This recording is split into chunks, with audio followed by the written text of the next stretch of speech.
alaikum warahmatullahi wabarakatuh.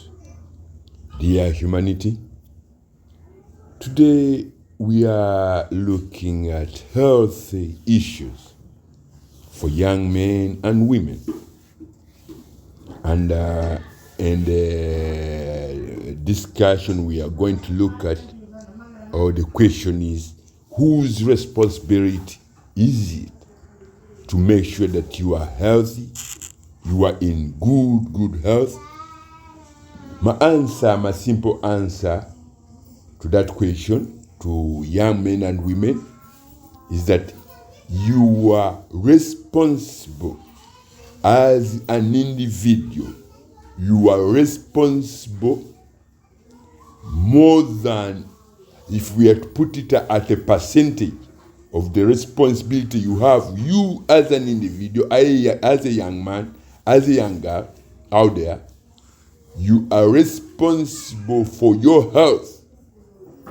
The percentage for a girl who would say, we put it 100,000, 99% to ensure, as a young girl, to ensure that you are healthy, you are healthy, and you are healthy, and you are healthy.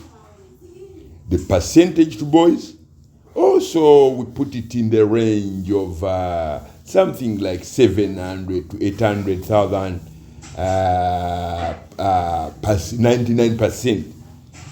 Because for a girl, we put it at 100,000, 99%. Why?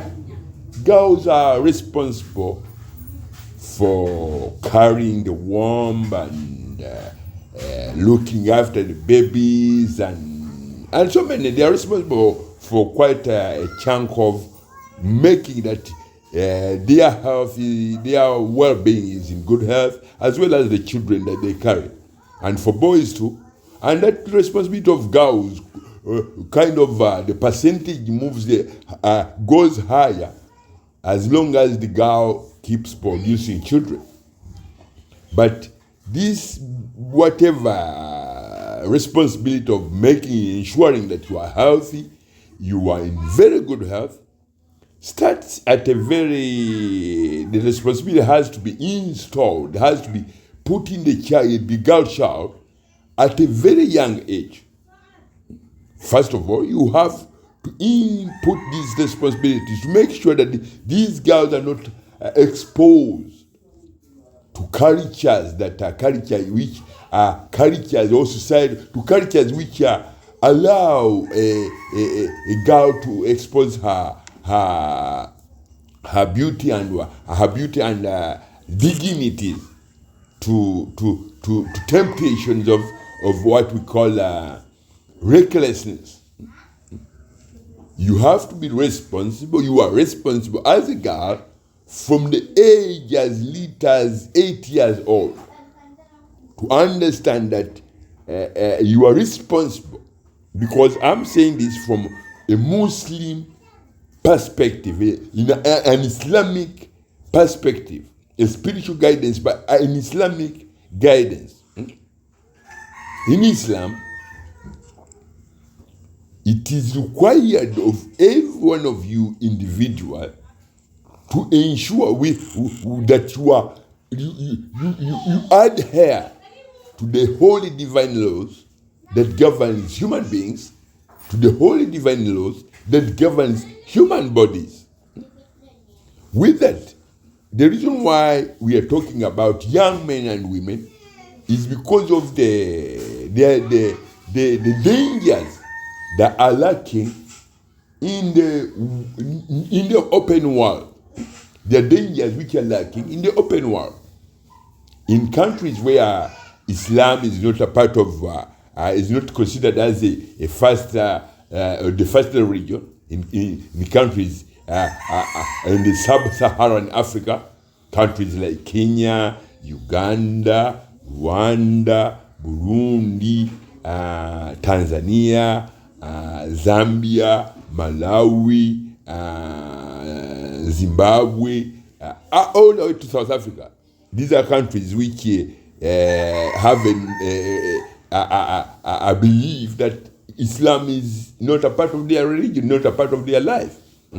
So with that, the cases of HIV in sub-Saharan Africa is the highest in the world.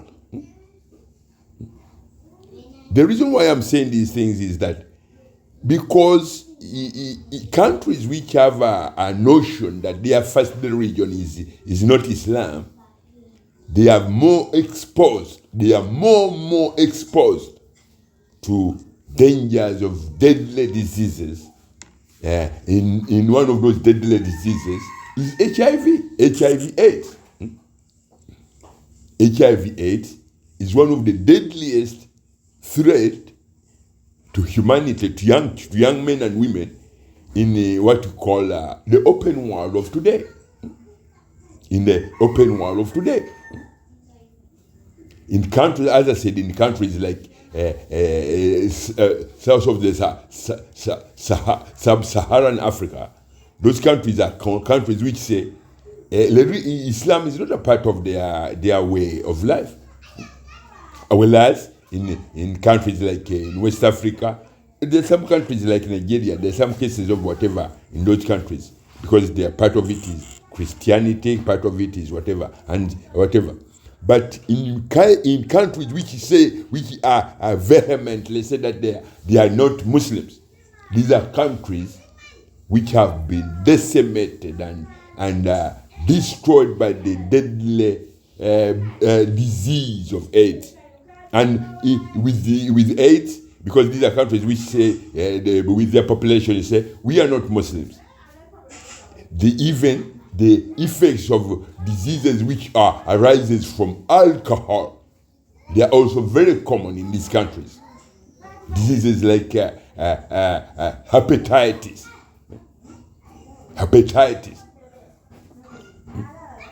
Diseases like there's so many complications which accompany a human being. If that human being says, or if that nation, if that country says, we are not Muslims, why am I saying that these countries are exposed, have the highest number of HIV AIDS on the continent of Africa? Because these are countries which are their first, their belief, their way of life is that of which was adapted from Europe, the Christian belief or the bloodshed belief of the Christians. Now, I'm going to go back and put you on the right course that we have to follow. Those who have been following me have stated it very clearly to every human being on this planet that you are all living Muslims on planet Earth. Every single grain of sand, of soil that is on this planet Earth, its religion is Islam. Every living human being on this planet, she or he, their religion is Islam.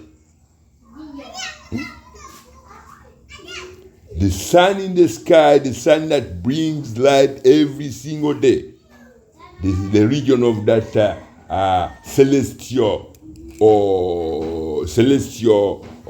body, the sun. Its religion is Islam. The region of the moon, the nearest celestial body to planet Earth, its religion is Islam.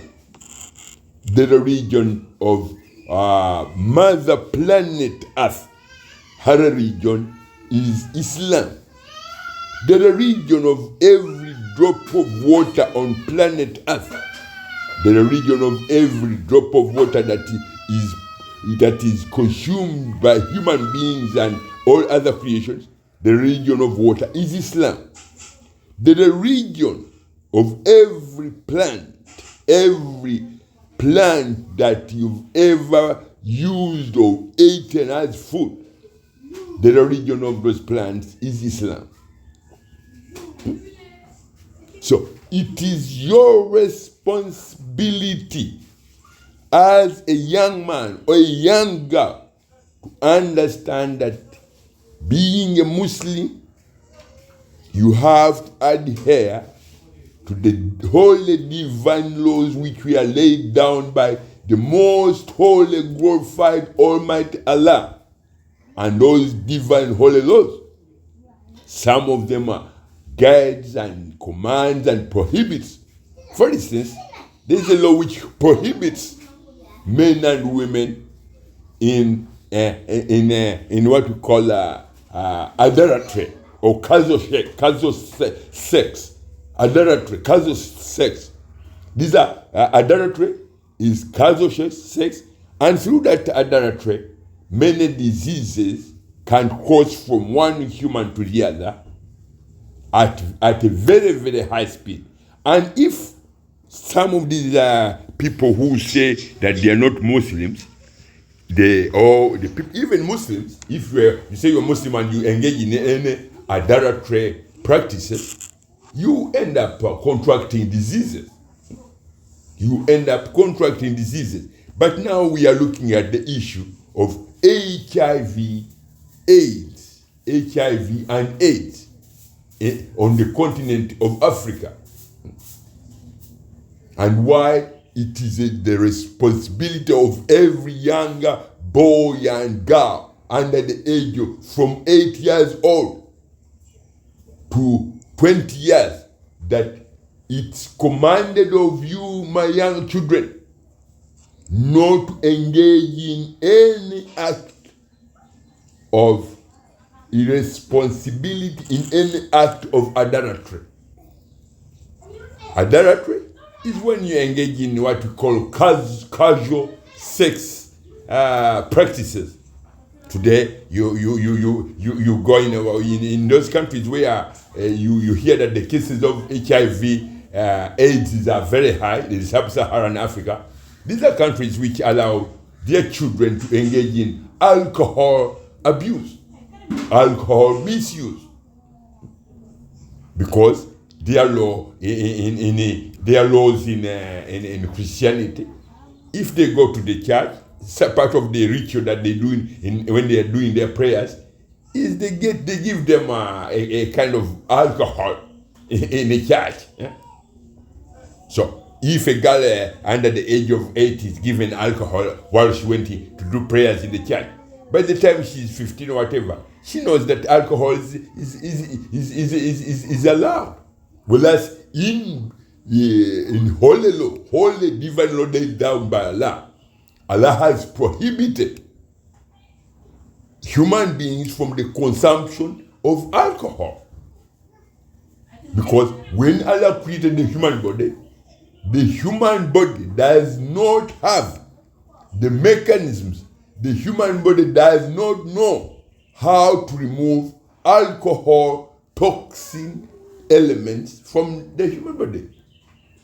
And once alcohol enters the human body, it kills an electrical spasm in every red and white blood cell in the human body. Once the red and the electrical spasm in the red and white blood cell is killed, that person goes into what we call a partial paralysis of the brain or the brain neurons.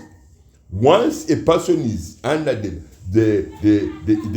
siege of partial paralysis of the brain neurons, that means that person doesn't know what is going on this planet. That's when men and women end up engaging in what you call casual or reckless in sex, casual sex behaviors. Because if you were to ask a girl who has drunk a bottle of champagne or wine or whatever, that what is your name? She will not know whether he will not even be able to tell you what her name is, because she is the soul that guides the human being to be a normal living human being. Once a human being puts alcohol in their body, that soul ejects, and that person or that individual becomes what we call a zombie. A zombie has no any reasoning accountability whatsoever. A soulless human thing, which a soulless body, which whatever, that has no any reasoning accountability forever. Has no any reasoning accountability whatsoever. If a human being consumes alcohol, and that alcohol kills every red and white blood electrospasm in that human body, once the body goes into what we call a partial paralysis, every organ, every tissue, every organ of that individual is under what we call is put out of action. So that person is something we call a zombie, or something that has no any reasoning accountability whatsoever. So these are the kind of people you see in clubs, dancing all night, drinking and what have you. With that, there is what we call AIDS, AIDS and diseases. Not only AIDS and so many other diseases, which accompany people who say, we are not Muslims. By holy, natural, divine law, every living human being on this planet is a Muslim. The water you drink every hour on this planet its religion is Islam. The sun in the sky, its religion is Islam. The moon that regulates monthly reproductive cycles of a woman, that moon in the sky, the nearest celestial body on the horizons in the sky, the religion of the moon is Islam. So that makes you a Muslim, whoever you are on this planet. With that, you are required to adhere, to obey every holy divine law which was laid down by Allah through the revelation to Prophet Muhammad sallallahu alaihi wasallam, the most beautiful, the most authentic authority of the whole Quran, that reveals whatever was revealed to Prophet Muhammad. Indeed, whatever that was revealed to Prophet Muhammad is the truth. Is the truth. Whatever message, whatever law, whatever ayah in the Holy Quran is either a prescription, a divine holy prescription, or a divine holy directive, or a direct divine law. The law which says, do not commit adultery, do not drink alcohol. Those are direct laws, direct holy laws. Do not kill, do not shed blood of one another. Do not engage in casual sex or casual history is adultery. Do not shed blood of another fellow living human being. Do not drink alcohol. So today, the topic is health issues. And we are looking at diseases that are very common to young people. Diseases like HIV and AIDS. These are diseases which are contracted through adultery. These diseases cause one human being to the other through adultery, through committing acts of adultery, through engaging in acts of adultery. With that, I want to tell you, young men and women, especially the people of the sub-Saharan Africa, that you are Muslims, but Muslims who deny the fact that you are Muslims.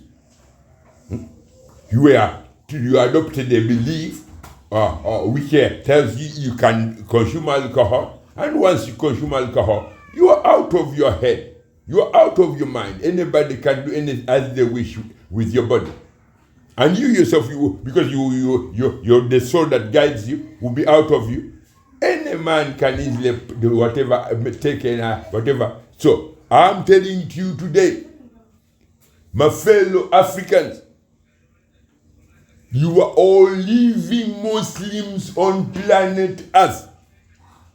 Do not engage in any acts of adultery or in any acts that desecrates the holy divine words of the Holy Quran, the beauty of the Holy Quran, the book which was revealed with all holy divine laws, all holy divine prescriptions, all holy divine directive that guides a human being how to live in harmony, peace and harmony on this planet.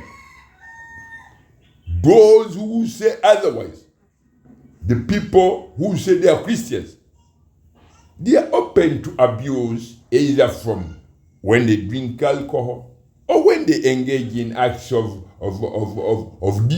when you engage in acts of desecrating the divine sanctity of life, because Islam is life.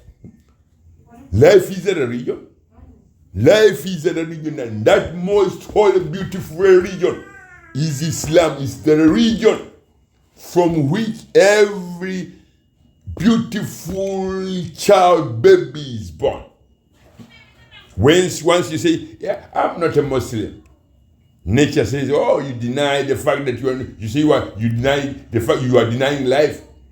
And nature will interpret whatever that you people say you are not Muslims and put ugly whatever on you, and that is what you look at when you see an HIV victim who said, because she denied that I'm not a Muslim, if I'm not a Muslim, I can drink 20 bottles of champagne or cognac or 20 bottles of whatever vodka every day. When you do that, every red and white blood cell in your body goes into what we call a partial paralysis, or they are killed. The electrical spasm in your body are killed. Once they are killed, you are exposed to all sorts of diseases. With that, the HIV whatever will take over your body, because you said in the beginning you can drink 20 bottles of champagne or vodka or whatever because you think you are not a Muslim. Yet Allah has said, human beings, you are all living Muslims on this planet. Do not engage in alcohol consumption. Do not engage in adultery. This topic, this issue of health issues, is directed at young men and women. You as a young girl out there, you are responsible to ensure that you are protected, you protect yourself from any unwanted behaviors, unwanted sexual behaviors, unwanted practices of which we are prohibited, which we are prohibited by holy divine law of the Holy Quran. If someone tells you can consume alcohol, tell them no. No. Because if you go to the church and they give you alcohol, that alcohol that they serve you in the church, it's not a simple whatever that, because one of the rituals when you enter the church to do your prayers, they have to give you alcohol. I know that for sure. But that is not alcohol, the normal alcohol that you buy in the shop. That thing that they give you in the wine, it enters your body, it has an effect. If you start getting it from the 8 years onwards, by the time you're 15 years old, you'll be hooked on alcohol. You will need alcohol every other hour in order to kind of to make your body what it demands. And once you are under the influence of alcohol, anything can happen. Diseases can travel from one human to the other at a speed. Mankind in modern times, they say they invented a rocket as the fastest whatever that was invented by human beings. But the speed that alcohol fuels disease crossing from one human to the other exceeds and beats and all records that alcohol fueling the disease from whatever John to Peter and so on and so on. That speed, I think there is no whatever that can measure it. So Allah has said, do not consume alcohol. I've prohibited human beings from the consumption of alcohol. I've prohibited human beings from adultery. And I've prohibited human beings from adding other whatever deities and whatever conjectured beliefs on my holy, beautiful religion, the religion of life, the religion, the most holy, beautiful religion, the religion of Islam. I've prohibited men and women from adding whatever on my beautiful, holy religion, the religion of life, the religion, the most holy, beautiful religion, and that most holy, beautiful religion is Islam. So do not say I'm a Christian, because Allah never created anything like that. If you were to do proper research, and find out how did this cross thing, the so-called thing they said they crucified the Son of God on, if you were to research about it, you'll find out that it is a conjectured way of life which psychologically it can mutilate a human mind, and physically, when we say physical mutilation, that involves either milking your blood or making your blood sick. Because alcohol makes your blood sick straight away. If you consume alcohol, as I showed you, the first thing that the alcohol toxin element, toxic gun, does is that it goes straight and kills the electrical spasm in every red and white blood cell in your body. And red and white blood cells in your human body are responsible for any muscle tissue, any beauty that you look when you look in the mirror. In the mirror and you see that you're beautiful. Red and white blood cells are responsible for building those muscles on your body. And the religion of a red and white blood cell in the human body is Islam. So my people, my brothers and sisters of the African whatever, this message is to you. You are all living Muslims on planet Earth. The food you eat or you've ever eaten, its origin is Islam. The water that you drink every other hour, its origin is Islam. The beauty that you see on your mother's face, that smile that when she smiles at you, when you're looking at her, that beautiful smile on your mother's face is Islam. So my people, you are all living Muslims on this planet, and it's your responsibility as a living human young man, a living young girl, to ensure that life goes on, life continues, so long as you obey and adhere to the holy divine laws of Islam. Holy divine laws of Islam are all recorded and well interpreted in the Holy Quran. Assalamu alaikum warahmatullahi wabarakatuh.